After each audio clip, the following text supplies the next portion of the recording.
Hi everyone and welcome back.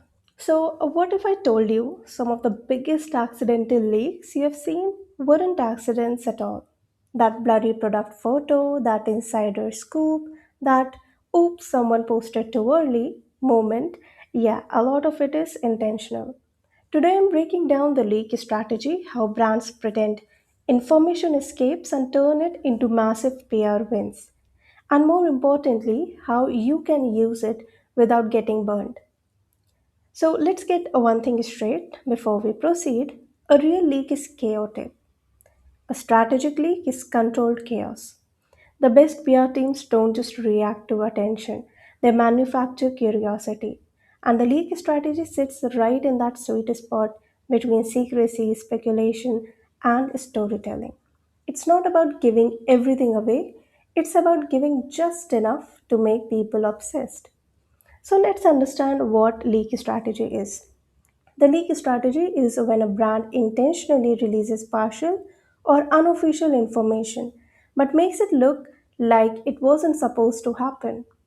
Think anonymous sources, someone spotted this prototype, or internal document accidentally shared. The goal is to spark curiosity, trigger speculation, and let the audience do the marketing for you. Because the truth is that people trust leaks more than ads. So, why it works and what is the psychology behind it? This works because of three powerful psychological triggers. First, exclusivity. If something feels hidden, it feels valuable. Second, curiosity gap. When people get incomplete information, their brain needs to fill in the gaps. Third is social proof amplification. When others start talking about a leak, it creates a domino effect. And suddenly, Reddit threads pop up, Twitter debates explode, YouTube speculation videos go live, and the brand, they didn't say a word, but they are everywhere. So let's see some real world examples of the leak strategy.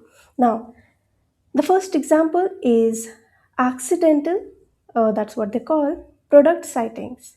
You have seen this before.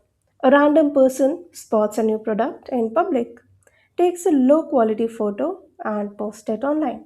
Now everyone is asking, wait, is this real? That uncertainty is intentional because if a brand wanted it hidden, it would be. Example 2 is controlled insider leaks. Sometimes information leaks through industry insiders, journalists, anonymous sources. But here's the twist, those sources are often fed information. PR teams don't confirm, they don't deny. They just let the conversation build. Third example is mistakes that aren't mistakes. Have you ever seen a listing go live too early, or a trailer uploaded and deleted, or a tweet quickly taken down? That's not always incompetence, that's calculated exposure. Because once it's out, screenshots live forever.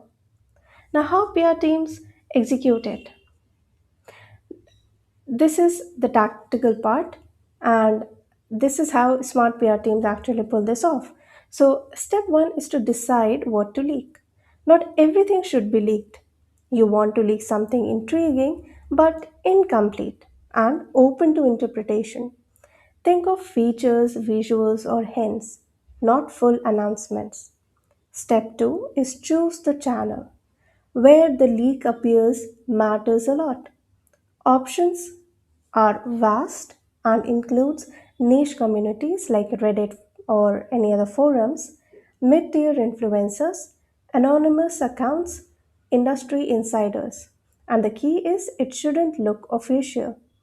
Step 3 is control the narrative but quietly. You don't jump in and explain. Instead, you monitor reactions.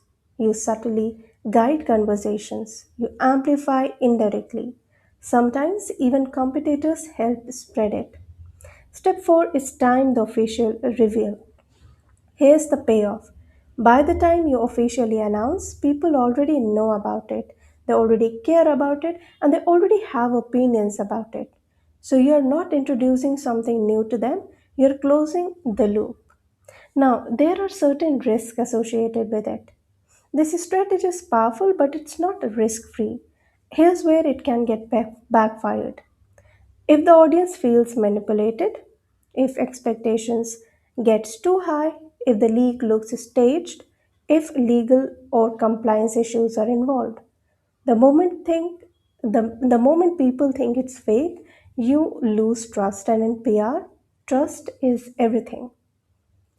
So, if you are a PR team thinking of trying this, you need to remember some important points. First, you need to be subtle because being subtle beats spectacle. Ambiguity always drives engagement. Then, timing is the real hero. And less is always more. The best league doesn't look like a campaign, it looks like an accident.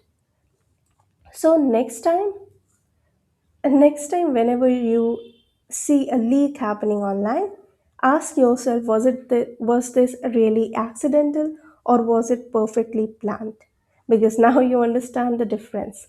If you want more deep dives into strategies like this, the kind PR teams don't openly talk about, hit subscribe and I will see you in the next one.